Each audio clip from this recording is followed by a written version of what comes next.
여러분 안녕하세요. 힐링토크 회복의 정선입니다. 하나님을 얘기하는 방법이 참 여러 가지가 있는 것 같아요. 여러 사람을 통해서 또 여러 가지 형식으로. 근데 전 아무래도 대중문화 일을 하다 보니까 조금은 드라마가 있고 이야기가 있고 그런 이야기에 좀 더 끌리는 것 같아요. 영화나 노래. 여러분 어떠세요? 자, 오늘 모실 이분 참 중요한 도구로 중요한 배달의 업무를 하시는 분입니다. 하나님의 일을, 하나님의 말씀을 이렇게도 자신의 일을 열심히 하면서 또 전달할 수 있는 거구나. 아마도 많은 청년분들께 일과 사역이라는 개념을 놓고 한 번 더 생각을 해보고 정리할 수 있는 계기가 되지 않을까 합니다. 자, 영화 감독 김형엽 감독님 모셨습니다. 어서 오세요. 반갑습니다. 올해 개봉한 영화 아빠는 딸을 연출한 영화감독 김형엽. 그는 늘 힘든 영화 촬영을 진행하면서 하나님이 함께 하심을 체험하고 있다는데 사람들에게 감동을 주는 영화를 만드는 김형엽 감독의 회복 스토리를 시작합니다. 형엽 발음이 힘들지 않을까요? 이슈가 되게 많이 됐어요. 좋은 이슈도 있고 나쁜 이슈도 있었고 어쨌든 이슈는 굉장히 중요합니다.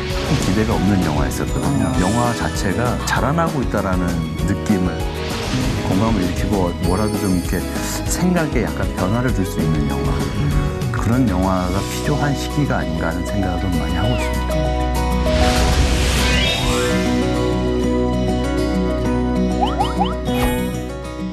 약간 패션계에 종사하시는 분 같아요.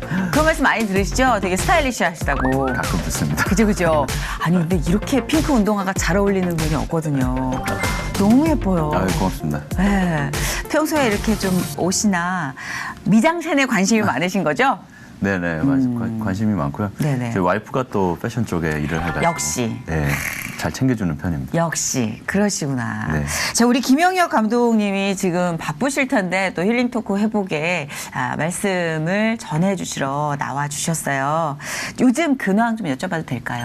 네, 지금은 이제 그 아빠는 딸 영화가 이제 거의 마무리가 됐고 네. 다음 영화 지금 준비를 하고 있고요. 네네. 지금 대본 수정하고 있고 캐스팅하고 있고 그렇고 있습니다. 네. 와, 이때 제일 바쁘실 때 아니에요, 사실? 아니, 요때는 사실 좀 기다리는 기간들이라서. 그런가요? 한번. 왠지 좀 골머리를 많이 썩일 것 같아요. 막 캐스팅도 그렇고 네. 그 영화는 계속 트리트먼트라고 하죠. 또 계속 뭐 이렇게 수정하고 뭐 이러시더라고요. 네, 저도 이렇게 봤습니다. 네. 귀동냥으로 들었고요.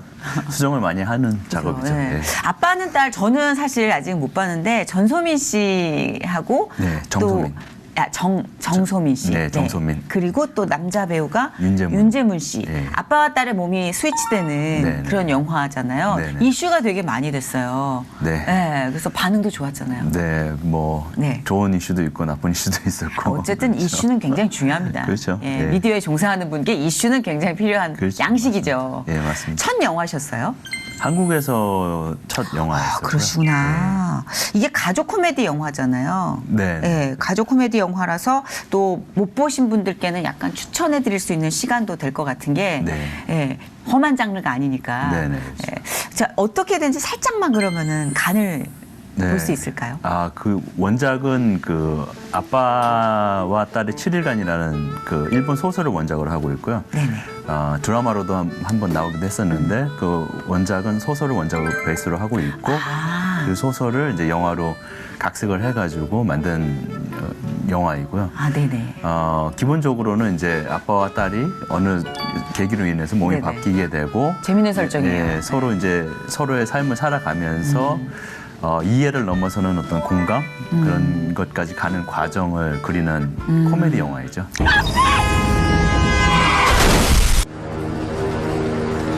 아빠? 도윤이냐? 계단 올라갈 땐 가방으로 가려야지. 아래서 다 보인다고. 그렇게 걱정되면서 왜 이렇게 짧게 입고 다녀? 아빠는 아빠 딸이 다리 짧아 보이면 좋겠어. 일단은 이 영화를 만드신 그 이유가 굉장히 따뜻했어요, 울림이. 네. 예, 아빠와 네. 딸의 서로의 마음을 좀 잘 들여다보기 위해서다고. 그렇죠. 네. 따님 있으세요, 혹시? 아니요, 저는 아직은? 없습니다. 근데 엄마하고 딸하고 달리 아빠랑 딸은요, 또 많이 담이 있어요. 그렇죠. 예, 예, 저도 굉장히 서먹한 건. 꽤 오랜 시간 아버지랑 서먹한 시간을 보냈었는데 좀 그냥 가벼운 마음으로 시작했다가 좀 여운이 묵직하게 남는 영화라는 분들이 많이 계시더라고요. 네, 그렇게. 한국에서 첫 영화라고 하셨는데 그럼 출발은 어디서 하신 거예요? 제가 96년도에 이제 미국으로 유학을 갔었고요. 아, 네네. 유학 생활을 좀 오래 했었고 거기서 이제 첫 장편 영화를 거기서 만들게 됐었죠. 2006년도에. 그러면 이 영화를 이렇게 제작하는 환경이 완전히 다른 거잖아요. 잘은 모르겠지만 그쪽은 조금 합리적이고 자유분방하면서도 그쪽. 예, 여기보다는 좀 어렵지 않다는 생각이 들어요. 그냥 왠지 어때요? 그냥 다 장단점들이 있는 그래요? 것 같고요. 예. 그 영화는 사실은 좀 저예산 영화이고 독립 영화에 가까운 거라서 그렇게 뭐 시스템 안에서 만들어진 영화는 아니었었거든요. 그래서 제가 이제 좀 영화에 대해서 조금 모를 때 그때도 만든 영화라서 예. 이렇게 좌충우돌 뭐 이런 예. 그렇게 만들어진 약간 뭘 영화죠. 모를 때가 제일 재밌는 것 같긴 합니다만. 네네, 재밌는 그때가 있었죠. 그렇죠, 그렇죠. 한국에서 영화 제작은 뭐가 제일 힘들던가요? 일단 그 상업 영화 안에서는 이제 캐스팅하는 과정도 힘들고 이제 투자를 받는 과정도 힘들고 이제 그 안에서 워낙 많은 사람들이 있다 보니까 연출자로서 이제 다 맞춰가는 과정 자체가 사람을 대하는 과정 자체가 굉장히 어려운 일이죠. 그렇죠. 네. 그리고 요즘 너무 독점하는 데는 너무 독점해요. 그래서 좀 다른 영화를 찾아보고 싶어도 어디서 개봉을 하는지를 알 수가 없더라고요. 네, 맞습니다. 그러니까 좀 아기자기하게 다양하고 재밌었으면 좋겠는데 모든 네. 영화가 네, 그렇죠. 되는 것만 되게끔 되는 그 시스템. 저도 불만입니다. 근데 이 영화 촬영을 위해서 고등학교에 그렇게 많이 찾아가셨다는 얘기를 들었어요. 네, 아무래도 딸이 고등학생 역할이라 그런가? 예, 극 중에 역할이 이제 고등학생 여고생이니까 그 아버지 같은 경우는 뭐 40대 중후반 캐릭터라서 뭐 저도 뭐 그렇게 멀지 않은 나이라서 이해하기가 쉬웠는데 사실은 여고생 그 성도 다르고 나이대도 너무 차이가 나는 이 여고생이라는 캐릭터를 많이 만들기 다르죠. 위해서는 좀 예. 관찰이 좀 많이 필요하더라고요. 어떻던가요? 여고 이렇게 생각했던 어떤 그런 여고와 좀 다른 많이 달랐던 것 같아요. 남고인가 싶은 터프함도 있고 네. 언어도 그렇고. 네. 네. 그러니까 예를 들어서 이제 그 장소 섭외를 위해서 춘천에 있는 고등학교들을 방문을 네네네. 했었는데요. 첫 번째 갔던 데가 이제 춘천고등학교 남자고등학교였었고 네네. 두 번째 갔던 데가 모 여고였는데 네. 춘고는 굉장히 깨끗했었는데 여고는 굉장히 죄송합니다. 저도 여고 출신이라 네. 많이 다를 겁니다. 네, 많이 생각보다. 예. 그렇더라고요. 형들이 많아요 여고에. 네, 좀 그렇습니다. 근데 뭐 그게 또 다 소스가 되고 현실적이어야 되니까. 그렇죠. 예, 네. 거기 안 갔으면 여고생들의 민낯을 우리가 보기 힘들었을 거 아니에요. 아무래도 그 저 혼자의 어떤 그렇죠. 책도 이렇게 읽을 것 같고 왠지 네. 여고생들은 절대 네. 안 읽습니다. 그렇더라고요. 책은. 좀 난장판. 그렇죠, 그렇죠. 그때 아마 진짜 제일 근데 재밌었던 시기인 것 같아요. 많이 웃고 많이 맞습니다. 화냈던. 네. 네. 영화를 위해서 진짜 여러 가지로 많은 노력을 하셨다고 들었는데 좀 위기의 순간들이 있었다라는 건 어떤 순간들이에요?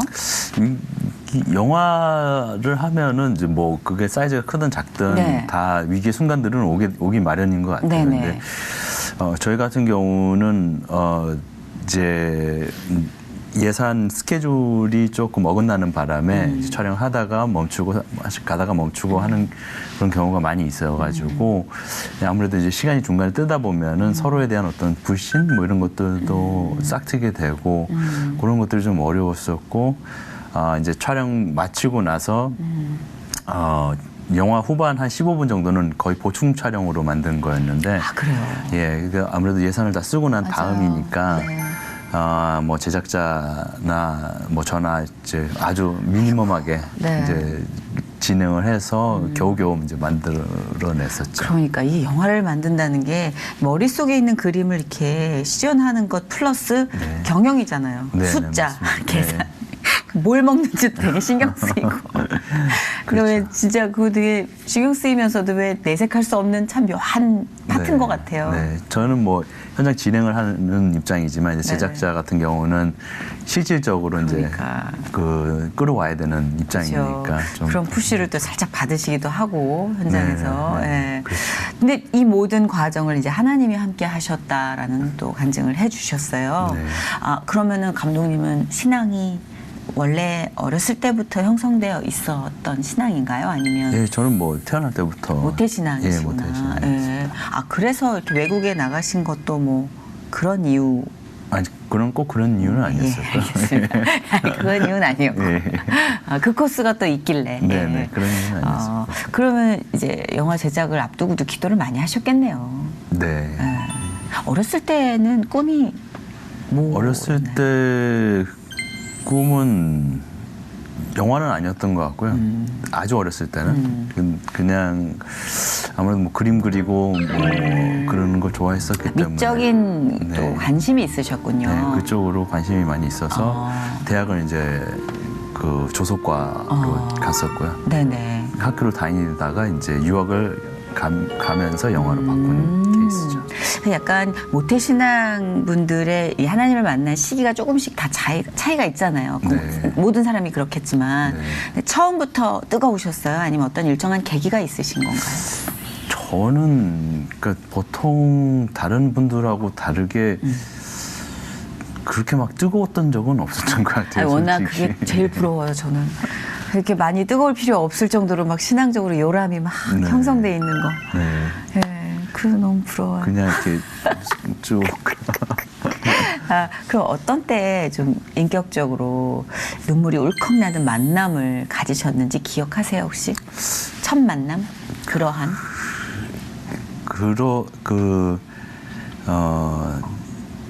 그런 조금 다른 이야기이긴 한데요. 제가 저희 와이프랑 같이 이제 살고 있는데 와이프가 한번 유산을 한 적이 있었거든요. 아이고. 근데 그때가 아마 되게 굉장히 괴로웠던 힘들었던 네네네. 시기였던 것 같아요. 첫 번 어쨌든 이제 저희한테는 처음으로 생긴 그럼요, 아기였었고 그럼요. 이제 유산이 됐었는데 그때 굉장히 좀 힘들었었는데 굉장히 힘들어지면서 왜 마음속에서 일어나는 그런 반감 어떤 뭐 이런 내가 그렇게 기도를 했는데 뭐 이런 내가 약간 배신감이 있어요, 인간적으로 네, 봤을 그런 때는. 인간적인 네. 배신감 그런 것들 과연 그 넘어서서 이제 과연 신은 존재를 하는가 뭐 이런 거기까지 가게 되는 거죠. 의심까지도 가게 되는 그런 어떤 일련의 과정이 있었는데 그 안에서 그러니까 결과적으로 느꼈던 거는 나의 어떤 괴로움도 이런 바운드리 안에 존재한다는 그런 느낌을 받게 됐었어요. 예. 받게 되는 순간이 있더라고요. 그래서 그 바운드리 안에서 제가 암만 힘들어도 암만 기뻐도 그 바운드리 안에 있는 거구나라는 생각을 하게 되면서 좀 마음이 좀 편해졌던 것 같고요. 그게 저한테는 아무래도 어떤 새로운 어떤 경험 그런 경험이 아니었던 것 같아요. 그런 식으로는 생각 못 해봤네요, 진짜. 네. 슬픔의 끝이 어디일까 싶을 정도로 인간은 절망하잖아요. 네. 근데 결국 그것도 어떠한 벽 안에 어떤 테두리 안에 네. 그분이 만들어 놓으신 테두리 안에서 그렇죠. 일어나는 것이다라는 네. 게 그럼 문제가 될 게 없겠다라는 생각으로 바뀔 수 있을 것 같아요. 마치 이렇게 비누 거품 같은 거잖아요. 비누 그죠? 거품 네. 안에서 그냥 나의 어떤 뭐 힘든 것도 뭐 기쁜 것도 그 안에서 존재하는 게 아닌가 하는 생각이 되게 철학적으로 많이 성숙하시다. 아니, 보통 사람이 힘든 이유가 끝도 없이 계속될 것 같다라는 공포가 이 네. 두려움하고 섞이면서부터 탁 무너지는 거잖아요. 네. 근데 그 비누 거품 이론 좋은데요. 이 바운더리 안에서 이게 다 하나님 테두리 아닌가? 네. 이렇게 생각하니까 그러게요. 네. 예. 저는 왜 이렇게 펄털 뛰었던가요? 예. 근데 영화 제작하면서 이렇게 하나님께서 함께 하시는 느낌, 그 호흡은 어느 때 이렇게 좀 절박하게 많이 느끼신 거예요? 그러니까 그 영화가 저희 영화 같은 경우는 워낙 이제 예산이 많은 영화도 아니었었고, 그리고 이제 그 유명한 배우가 나오는 것도 아니었었고, 그래서 사람들 그때 밖에서 봤을 때 그렇게 네네. 큰 기대가 없는 영화였었거든요. 그리고 영화 제작하면서도 이제 계속 그 예산적인 문제들이 이제 가다서다 하는 문제들이 있고, 예, 그 안에서 이제 스태프들이나 외부에서 어떤 보는 그런 불신들이 있어서 네네.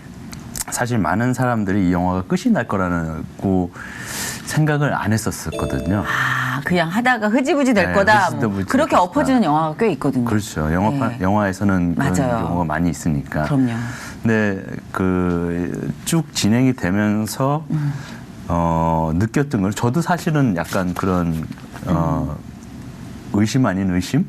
이게 이러다가 그냥 엎어지는 건 아닌가 하는 그런 생각을 많이 했었는데 이제 어느 정도가 지나면서 보게 된 것은 마치 이게 그냥 이 영화 자체가 그냥 제가 뭘 해서 만들어지는 게 아니라 그냥 스스로 이렇게 자라나고 있다라는 느낌을 어느 순간 받게 됐었거든요. 그러면서 그 이후에 이제 더 많은 어떤 위기들, 더 많은 어떤 그런 그 상황들이 발생을 했는데 그 안에서 이제 점점 그 믿음 같은 게 생기더라고요. 이거는 끝날 영화고 이거는 이 영화 자체가 만들어진 이유를 가지고 만들어졌고 이 영화가 만들어진 이유대로 보여질 것이다라는 그 확신이 생기면서 그 몸은 굉장히 힘들고 정신적으로도 힘든데 이제 마음은 좀 편해지는 그런 계기가 있었죠. 보통 이게 상상으로 이렇게 그려내시는군요. 저는 그 말이 되게 와닿았어요. 이 영화가 스스로 잘하고 있다라는 그 네. 어마어마한 이 깨달음. 네. 그렇죠. 네. 그렇게 생각하면 되는데 왜 그러니까 그렇게 안 되고 내가 이렇게 생각을 할까요? 그 전에 만들었던 영화가 이제 선물이라는 영화였었는데 네네. 그거는 이제 그 LA에 있는 나눔 선교회 청소년 마약 그 재활 선교 단체를 네. 이제 배경으로 해서 만들어진 영화였었거든요. 네네네. 근데 근데 그 영화 같은 경우는 제가 만들면서 네. 그게 그때 당시 돈으로 이제 투자해서 하신 게 한 뭐 1억 5천? 우리나라 돈으로 한 1억 5천 해서 아주 저예산이죠. 그래서 만들면서도 이거는 어떤 용도로 쓸까 하는 궁금증이 있었는데 네네. 한 번은 이제 LA에서 상영을 하고 있는데 그때 이제 제가 극장 뒤에 앉아 있었는데 스크린에서 영화가 나오는데 영화가 시작하자마자 어떤 한 분이 그 중년 여성분이었었는데 그분이 그 중간 좀 앉으셔가지고 영화가 시작하자마자부터 울기 시작하시는 거예요. 정말 거의 대성통곡을 하면서 그래서 근데 저는 이제 뒤쪽에서 보고 있었는데 그 모습을 보면서 이 영화는 저분을 위해서 만든 걸 수도 있겠다 하는 생각이 들더라고요. 그래서 좀 그때부터 좀 다른 접근, 그러니까 어떤 뭐 많은 경우에 이제 돈을 목적으로 하고 있고 사실 돈도 굉장히 중요한 거고 그걸 네. 이제 다시 돌려줘야 되는 거는 어떻게 보면 영화를 만든 사람의 의무이지만 또 다른 면에서는 영화가 만들어질 때는 그렇게 목적하시는 사람들이 있지 않을까 하는 생각이 또 들더라고요. 네. 너무 알아요. 저희는 뭐 영화는 아니지만 저희 스스로가 그런 콘텐츠이기 때문에 무슨 어떤 프로그램을 할 때 이건 무슨 의미가 있을까? 네. 이건 어떤 의미가 생길까라는 생각을 저도 뒤늦게 하게 되는데 그 마음을 어느 정도는 이해를 할 수 있을 것 같아요. 네. 그러니까 감독님께 있어서 영화가 바로 문 앞에 있는 목표가 아니라 이제 도구가 되는 순간이었네요. 네, 이 그렇죠. 도구로 네. 누구에게 전달해 줄까? 네. 그건 엄청난 각성이잖아요. 그렇죠. 인생의 각도를 바꾸는. 네. 그렇죠. 그렇게 많은 사람들이 또 그렇게 고생을 하면서 뭐 싸우기도 하고 하면서 어떤 결과물을 만드는데 이 한 명을 그때 울고 계셨던 그분한테 뭔가 마음이 전달이 될 수 있다면은 이 일련의 과정들 이렇게 누가 투자를 하고 힘들여서 만들어지고 하는 이 일련의 과정들이 이분을 위해서 한다는 것도 의미가 있다라는 생각이 그때. 근데 그 깨달음이 이제 행동으로 이렇게 계속 실천이 되기가 쉽지가 않은 게 분야 자체가 영화 감독이시잖아요. 네. 흥행을 고려 안 할 수가 없고 그렇죠. 흥행은 정말 속된 말로 머릿수라고 하잖아요. 그런데 그 의미를 하나님께서 일찌감치 확 가슴속에 각인을 시키셨네요. 네, 예, 네. 그런 리스크가 있는 직업군이기 때문에 그러셨나 봐요. 예.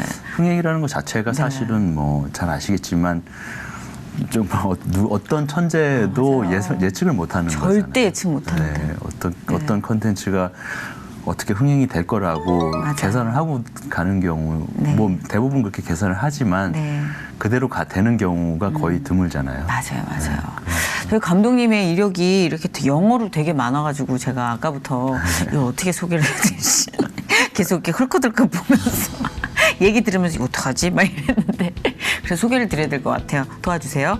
자, 우리 김영엽 감독님이 외국에서 이제 아까 말씀하셨듯이 공부를 많이 하셨는데 콜롬비아 컬리지 시카고 그리고 필름 앤 비디오를 마치고 이게 필름 앤 비디오와 콜롬비아 컬리지 시카고가 다른 별개의 아니 컬럼비아 컬리지 안에서 이제 필름 앤 비디오 전공. 예. 그러니까 이런 거 도와주셔야 돼요. 우리는 일단 영어로 써 있으면 일단 다 띄워놓으니까. 예. 그리고 아메리칸 필름 인스티튜트 그리고 여기서 디렉팅과 MFA 대학원. 그러니까 디렉팅을 배우고 전공하고 MFA 대학원. MFA는 저 학위가 MFA가요. 오, 어떤 학위예요? 이게 F는 필름인가요? 아니요, Master Degree of Fine Arts라고 대학원인 거죠, 한국으로 치면. 네, 알겠습니다. 하여튼 대학원이군요. 예, 그러니까 이게 콜롬비아 콜리지 시카고에서 필름 앤 비디오 과정을 마치고 아메리칸 필름 인스티튜트에서 디렉팅 공부를 하시고 그리고 MFA를 이제 거기가 수료를 하셨다. 네, 그게 MFA 과정이니까. 이게 디렉팅이요. 예. 여러분은 정리가 되셨을 겁니다. 저도 이제 정리가 됐습니다. 요 세 줄이 그렇게 어려웠어요? 그리고 미국 프로덕션에서 영어 교육 프로그램 헬로 콩글리시를 제작하셨다고요? 네. 이거 너무 재밌어 보여요. 헬로 콩글리시. 그러니까 시카고 있을 때였는데 이제 대학 졸업하고 나서 그 이민 1세 분들 그 어르신들은 사실은 영어가 그렇게 어렵거든요. 그렇죠. 예. 그래서 이제 보통은 그 브로큰 잉글리시로 이제 대화를 하고 이제 일상에서도 좀 어려움을 겪고 있는데 그분들을 위한 어떤 영어 교육 프로그램을 하나 만들면 어떨까 하는 생각이 들어서요. 아이디어 재밌다. 네, 그래서 1세들을 위한 뽀뽀뽀 그런 컨셉으로 영어 교육 프로그램을 만들었어요. 그 반응 좋았을 것 같아요. 네, 그죠. 많이들 보시고 좋아하셨죠. 그렇구나. 그 뭐 다수의 텔레비전 프로그램을 제작하고 연출하면서 아까 말씀하신 2006년이었네요. 그 시카고 한인 최초의 장편 영화였죠. 선물로 데뷔를 하신 거죠. 네. 그 미국의 다수 영화제에서 수상을 하셨어요. 그런 다음에 이제 한국으로 오셔서 아빠는 딸로 정식 데뷔를 하신 거죠. 현재는 우송대학교에서 방송 미디어 학부 겸임 교수로 학생들을 가르치고 계시네요. 성격이 맞으세요, 적성에? 교수님을 하시기에는 약간 샤이하신 것 같은데. 그러니까 수줍음이 많으신 것 같은데, 이 핑크색 운동화처럼. 뭐. 괜찮으세요? 네, 학생들이 많이 좋아합니다. 좀 똘망똘망하고 또 짓궂고 직설적이고 에너지가 있잖아요. 아니, 뭐 잘 따라주고 있고요. 또 가르치는 것도 재미가 있어서. 참 약간 얌전한 성격에 비해서는 엉뚱한 선택을 많이 한다라는 말씀 들으시지 않으세요, 혹시? 네, 좀 그런 편입니다. 아니, 왜냐하면 갑자기 미술 좋아하셔서 조소를 전공하셨다가 영화로 확 가셨어요. 계기가 있었나요?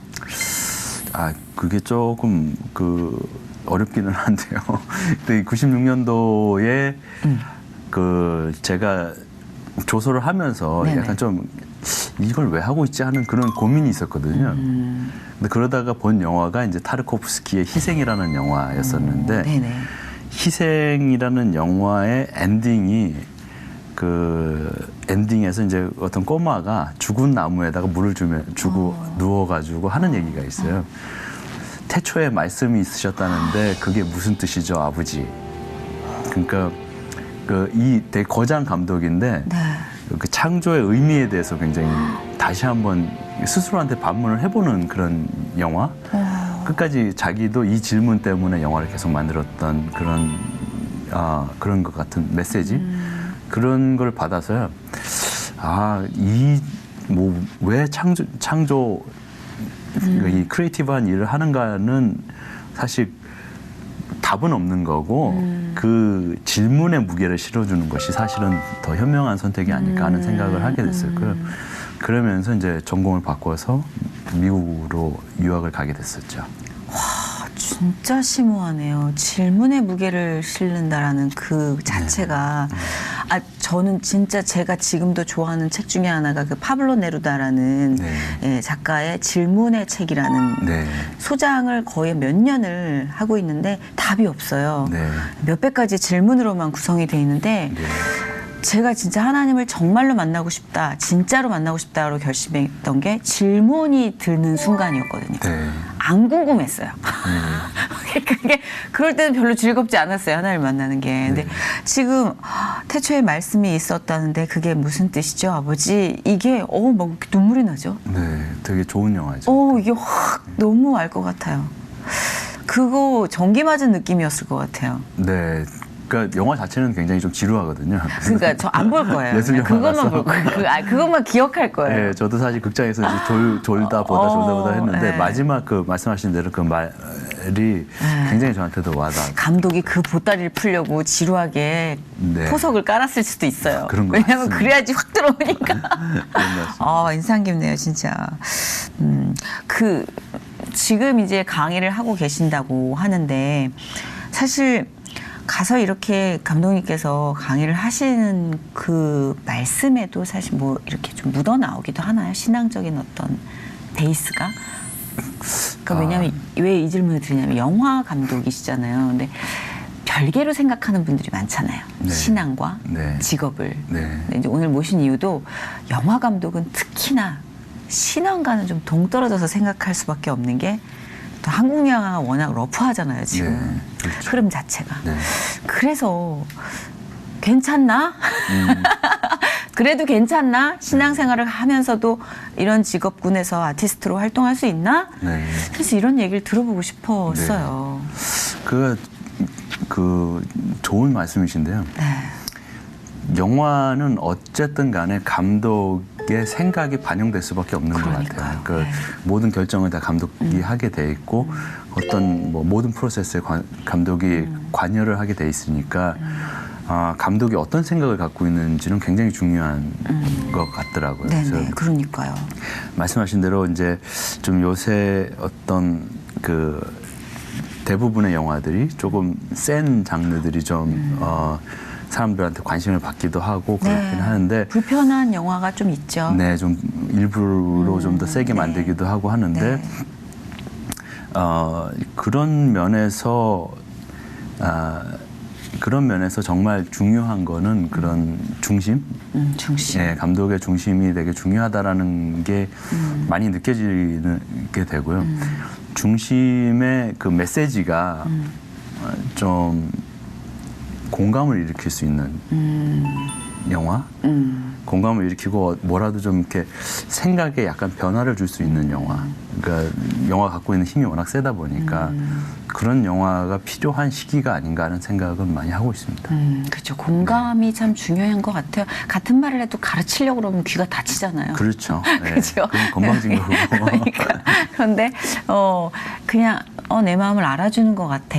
나도 저런 적 있어부터 출발을 한다면 조금씩 이야기가 들리고 또 보일 것도 같아요. 네, 맞습니다. 그런 의미에서 시작을 하셨던 건가요? 그 선물이라는 영화가 마약 중독에 관련된 이야기잖아요. 그게 보였던 건가요, 감독님께? 그 선물이라는 영화는 사실 가족의 회복에 관한 이야기였었거든요. 처음에 이제 가족이 파괴되고 이제 회복이 되어가는 과정을 통해서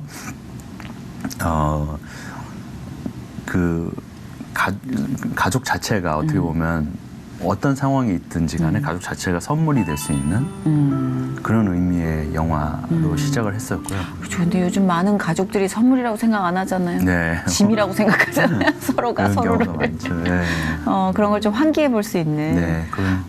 근데 그 어떤 마약 중독에 관련돼서는 미국에 가셔서 좀 그게 눈에 띄고 관심이 생겼던 거예요. 실상이 참 심각하다고 들었거든요. 저는 네. 우리나라도 그렇고 생각보다 마약을 중독되어 있는 분들이 마약에 중독되어 있는 분들이 많더라고요. 네. 그 마약에 이제 여러 가지 종류가 있는데 네. 그 보통 얘기하는 뭐 대마초 이런 것들은 아주 광범위하게 어떤 그 마약이라는 생각을 하지 않고 이렇게 뭐 사용이 되고 있고 또 다른 약들도 그렇게 큰 그쵸. 거부감이나 죄책감 없이 맞아요. 많이 사용이 되고 있고 근데 이제 그거의 극단 끝을 봤을 때 이제 이 선교회 나눔 선교회 한영호 목사님께서 하시는 나눔 선교회에 모여 있는 친구들이 어떻게 보면은 그 끝을 찍었던 친구들이 있는 단체거든요. 그래서 그 친구들 보면 굉장히 심각하죠. 네, 굉장히 심각하죠. 생명의 위태로움은 뭐 말할 것도 없고 네. 정말 그 주변까지도 정말 많이 피폐하게 만드는. 네, 그렇죠. 근데 이게 문제는 수렁처럼 늪처럼 빠져든다는 거잖아요. 네. 그리고 너무나 쉽게. 네. 얼마 전에 저는 풍선을 불면서 마약에 취할 수 있어? 그러니까 너무 도구도 다양해지고. 네, 그래서 정말 이런 각성들이 되게 필요한 것 같아요. 네, 그렇죠. 시카고에서 개봉했을 때 반응은 어땠어요? 선물은? 굉장히 좋았었고요. 그러니까 아무래도 이제 시카고 베이스로 촬영을 했었던 거라서 배우도 이제 현지 사람들을 캐스팅해서 했었고 그래서 아무래도 뭐 굉장히 반응이 좋았어요. 공감대도 형성이 네, 많이 공감대도 되고. 형성이 되고. 그러니까 수상을 많이 하셨는데 그 수상도 그러면 선물이란 작품이에요? 아니면 다양한 다른 단편들? 선물로도 이제 몇 번 했었고 이제 다른 단편들도 있었고. 선물은 저희가 어떻게 볼 수 있을까요? 그냥 이렇게 지금 그 유튜브에 있습니까? 예, 유튜브에 지금 그 공개를 해놨습니다. 궁금해요. 예. 봐야 될 것 같아요. 그 MCTV로 MCTV 시카고 네네. MCTV 선물 이렇게 치면은 아마 네네. 찾으실 수 있을 겁니다. MCTV 선물. 예. 그냥 김형협 선물 이렇게 쳐도 나오지 않을까. 그렇게는 미국 잘 이름은 모르겠네요. 어떤? 그냥 형협으로. 형협. 근데 미국 사람들이 형협 이렇게 발음이 힘들지 않을까요? 어떤 친구는 잘 하더라고요. 와. 그냥 짧게 대단한데? 저는 협 이렇게 협. 예, 했었거든요. 와, 그렇구나. 그 기억에 남는 만남, 뭐 영화를 제작하는 데 있어서 네. 여러 가지 인연들이 있잖아요. 네. 기억에 남는 만남이 혹시 있으세요? 어떤 선물 아니면 뭐 선물, 네, 선물도 좋고 뭐 각각 얘기해 주셔도 좋고요. 선물에서는 선물에서는 아무래도 이제 그 한영호 목사님 하고 나눔 선교회. 네, 거기 이제 전도사님으로 계셨었던 이제 데이빗 킴이라고 스스로 이제 그 마약도 했었고 이제 갱 활동 거기는 다 그 사역자들도 다 네네네. 그런 분들이시니까 예. 과거의 경험이 있는 분들. 네, 그런 분들. 그 데이빗 킴 그 전도사님하고의 만남도 굉장히 기억이 남고요. 그리고 아빠는 딸은 아무래도 그 윤재문 배우와의 만남. 참 좋은 배우시죠. 네. 예. 진짜 뭔가 이렇게 여운이 계속 길게 남는 눈빛 자체가 좀 달라요. 네, 워낙 연기를 잘하시고 그쵸, 그쵸. 또 약간 그 밖에서 봤을 때는 좀 이제 사고도 치고 하지만 이제 개인적으로 이제 알면은 그냥 츤데레 이렇게 묵뚝뚝한데 묵뚝하면서 표현을 못하는 챙겨주는 그런 매력이 있는. 네네네. 배우죠. 맞아요. 근데 진짜 저는 영화 배우 또 영화 감독도 마찬가지겠지만 지켜보면서 기도가 참 많이 필요한 직업군인 것 같아요. 네, 맞습니다. 감정을 그대로 놔두질 않잖아요. 네. 저희는 사실 좀 잊고 묻고 다시 좋아하는 거를 생각하고 밝게 전환시킬 수 있는 직업군이라 되게 감사한데 네. 어떤 배우들을 보면 끝까지 가보는 거예요, 감정을. 네, 그렇죠. 그게 얼마나 위험해요, 인간적으로. 네.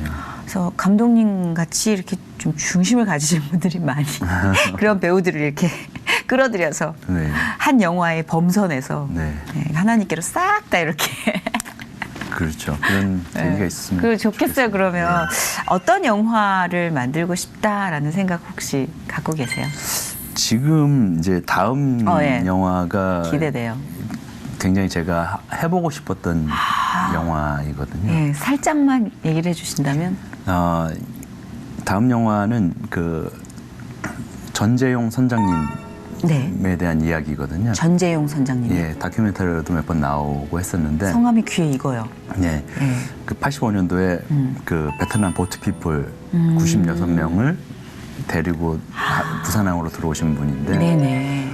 그분의 이제 이야기인 거죠. 그 베트남 보트피플과의 만남 그리고 그 안에서 어떤 그 개인적인 갈등, 네네. 선원들과의 갈등 네. 이런 것들을 극복을 하고 그 사람들을 구해가지고 들어오는 이야기인 거죠. 그 사람과 사람 사이를 되게 면밀하게 들여다보시길 원하네요. 그러니까 약간 제가 좋아하는 영화 중에 하나가 이제 세이빙 프라이빗 라이언, 라이언 예병 구하기. 네네네. 근데 그 마지막에 그 나오는 장면이 그 배우가 이름이 갑자기 생각이 안 나는데 그 외국 분이라 저도 저도 초면이라. 네. 네, 하여튼 톰 그 행크스. 배우가 톰 행크스요. 예. 톰 행크스가, 그분 정도는 저희도 톰 행크스가 이제 모든 사람들이 희생을 하면서 부대원들이 희생을 하면서 한 명 이제 라이언 일병 네. 맷 데이먼을 구하는 네네. 장면이 있는데 네네. 자기가 이제 죽어가면서 맷 데이먼한테 하는 한마디가 있거든요. 뭐였죠? 그 영어로 하면 이제 earn this. 이거를 소중하게 생각하라는 말. 그러니까 그 모든 과정, 일련의 과정을 겪어서 그러니까 그들이 하는 그 질문들도 굉장히 이유가 있는 질문들이에요. 그러니까 왜 우리가 희생하면서 한 명을 구해야 되느냐 하는 질문을 계속하면서 있을 수 가거든요. 있죠. 예. 그러면서 이제 소대원들이 희생을 다하면서 가는데 이 한 명을 구하는 거에 대한 의미, 생명을 하나 구한다는 거에 대한 의미를 의미에 대한 이야기라는 생각이 들었었거든요. 그래서 이제 라이언 일병 구하기인데 이 영화도 비슷한 면이 있는 것 같았어요. 그래서 96명의 사람들을 구해가지고 들어오는데 과연 이 생명을 구한다는 거에 대한 의미, 그게 이제 뭐 처음에는 객기로 구할 수도 있지만 그 데리고 들어오면서 굉장히 그때 뭐 시대 상황이라든지 뭐 사회 현상이라든지 이런 것 때문에 못하게 했었거든요. 근데 그걸 다 극복을 하면서 데리고 들어오는 일련의 과정을 통해서 어떻게 보면 똑같은 얘기일 수 있는데 지금 어떻게 보면 생명에 대해서 경시되고 있는 이 시대에 줄 수 있는 어떤 메시지가 있지 않을까 하는 생각을 했었거든요. 그래서 너무 감사한 소재고 저한테는. 아, 그렇네요. 네, 그리고 이제 제가 전재용 선장님도 개인적으로 뵀었고 그 96명 그 보트피플에 있는 그 96명 중에 피터 노웬이라는 그분도 얼마 전에 이제 LA 가서 뵙고 왔는데 이 두 분의 어떤 그 관계가 그러니까 보통 사람들은 그냥 일반적으로 누가 누구를 구해가지고 와서 가질 수 있는 그런 관계가 아니라 굉장히 특별한 어떤 관계. 그러니까 이거는 경험을 안 해본 사람들은 알 수 없는 그런 관계이더라고요. 그래서 피터 누웬이라는 분이 전재용 선장님을 이제 그때 85년도에 헤어지고 나서 끊임없이 찾았거든요. 찾고 나서 2000년 초반에 두 분이 다시 재회를 하는 그런 그 장면이 있어요. 그 다큐멘터리로도 그 TV 프로에서도 나왔었는데 네네. 그 피터 노웬이 이제 저기서 전재용 선장이 나오는데 이렇게 쳐다보는 그 눈빛이 이거는 굉장히 특별하다 하는 생각을 하게 됐었고요. 또 반면에 피터 노웬이 전재용 선장님을 찾았을 때 전재용 선장님이 피터한테 보내는 첫 번째 편지가 자기는 이제 이 사람은 목숨을 구해준 사람인데 첫 번째 편지가 사과를 하면서부터 시작을 해요. 그러니까 잠시나마 내가 그 데려오는 과정에서 잠시나마 내가 다른 생각을 했었던 것이 너무나 부끄럽고 창피하다 하면서 사과를 하면서 시작을 하는 이 편지 자체가 굉장히 이건 이 영화 어떤 티저를 느낌입니까? 너무 흥미롭게 풀어주셨는데요. 근데 진짜 너무 그거는 감동입니다. 네, 그래서 사람들이요. 어떤 사람들의 삶에 대해서 딱히 관심이 없어요. 요즘 너무 각자의 무게에 지쳐서 바빠요. 네, 맞습니다. 근데 잠시 멈춰서 한 사람을 살리는 것에 대해 생각해 볼 수 있는 네. 영화라면 그게 시작이고 그게 전부 아닐까. 네, 맞습니다. 그런 생각을 갖게 되네요. 오늘. 네, 네. 저희는 참 숫자에 민감해요. 돈이든 사람이든 네. 직업 자체도 그렇고 성향도 그렇고. 네. 근데 잠깐 멈췄네요. 덕분에. 이제 숫자를 좀 내려놔야 될 때가 아닌가. 자유로워지고 싶네요. 네, 말씀하신 대로 그때 그 선물 때 그 극장에서 우시는 분의 네, 맞아요. 경험도 그게 그렇고 참 진하게 각인되네요. 네, 지금 이 선장님의 이야기도 그렇고 만약 누가 어떤 사람이 정말로 그런 그 정도의 어떤 회복, 치유를 받을 수 있다면 그 정도 희생은 감수할 수 있지 않을까 우리가. 그쵸. 어떤 그런 큰 예산을 네. 들이거나 그런 뭐 복닥거림, 싸움, 맞아요. 그런 일련의 과정을 충분히 우리가 감내하더라도 한 명이 회복이 될 수 있다면. 네네. 아, 네, 분명한 그런- 건 예. 안에 하나님이 계셔야지 가능한 일이더라고요. 네, 그런 이게 진짜 혼자서는 안 되는. 네, 그게 영화가 갖고 있는 정말 가장 큰 힘 중에 네. 하나인 것 같다는 생각이 듭니다. 기도할게요. 네, 고맙습니다. 또 많은 분들이 기도를 해주실 거라고 믿어요. 네, 예, 네. 정말 몰랐어요. 이제 우리가 이왕 구할 거면 한 100명 구하는 게 낫지 않아? 사실은 1000명 구하는 게 낫지 않아? 그리고 10,000명이 보는 무대에 서는 게 낫지 않아? 단 한 사람의 그리고 단 한 생명의 소중함을 잠깐 잊고 있었던 것 같아요. 예, 묻혀 있었던 보석을 꺼내주셔서 감사해요. 아유, 고맙습니다. 그게 전부였는데 잠시 망각하고 있었네요. 너무 감사드리고 앞으로 이렇게 가시는 길에 저희가 중보로 응원하겠습니다. 네, 감사합니다. 귀한 시간 내주셔서 정말 감사드립니다. 아, 예, 감사합니다. 네, 고맙습니다.